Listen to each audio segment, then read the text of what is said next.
ജസ്റ്റിസുമാരായ PB സുരേഷ് കുമാർ, ജോബിൻ സെബാസ്റ്റ്യൻ എന്നിവരുൾപ്പെട്ട division ബെഞ്ചാണ് വിധി പറഞ്ഞത്. നവീൻ ബാബുവിന്റെ മരണം കൊലപാതകമാണെന്നും പോലീസ് അന്വേഷണം തൃപ്തികരമല്ലെന്നും ചൂണ്ടിക്കാട്ടി നവീൻ ബാബുവിന്റെ ഭാര്യ K. മഞ്ജുഷ CBI അന്വേഷണം ആവശ്യപ്പെട്ട് നൽകിയ അപ്പീലാണ് ഹൈക്കോടതി തള്ളിയത്.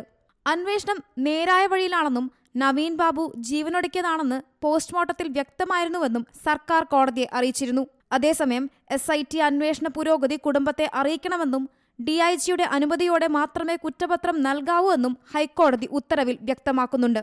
കോടതിയിൽ പ്രതീക്ഷയുണ്ടായിരുന്നതായും പ്രധാന പ്രതികളെ എല്ലാം പോലീസ് സംരക്ഷിക്കുന്നതായും വിധിക്ക് ശേഷം ഭാര്യ മഞ്ജുഷ പ്രതികരിച്ചു. ഓൺലൈൻ വഴി അപവാദ പ്രചാരണം നടത്തി കുടുംബത്തെ തളർത്താൻ ശ്രമിക്കുന്നതായി മകൾ നിരഞ്ജന ആരോപിച്ചു. ഡിവിഷൻ ബെഞ്ച് വിധിക്കെതിരെ സുപ്രീം കോടതിയെ സമീപിക്കുമെന്നാണ് നവീൻ ബാബുവിന്റെ സഹോദരൻ പ്രവീൺ ബാബു അറിയിച്ചിട്ടുള്ളത്. അതേസമയം നവീൻ ബാബുവിന്റെ മരണത്തിൽ CBI അന്വേഷണമില്ലെന്ന ഹൈക്കോടതി വിധിക്ക് പിന്നാലെ PP ദിവ്യ ഫേസ്ബുക്ക് പോസ്റ്റിട്ടു. പോരാട്ടം തുടരുക തന്നെ എന്നവസാനിക്കുന്ന ചിത്രകാരൻ പൊന്ന്യം ചന്ദ്രന്റെ വരികളും വരയും പങ്കുവച്ചാണ് ഫേസ്ബുക്കിൽ പോസ്റ്റ് പങ്കുവച്ചത്. സീ മലയാളം ന്യൂസ്, കൊച്ചി, കണ്ണൂർ. പുതിയ വാർത്തകളും വിശേഷങ്ങളും ഇനി വിരൽ തുമ്പിൽ.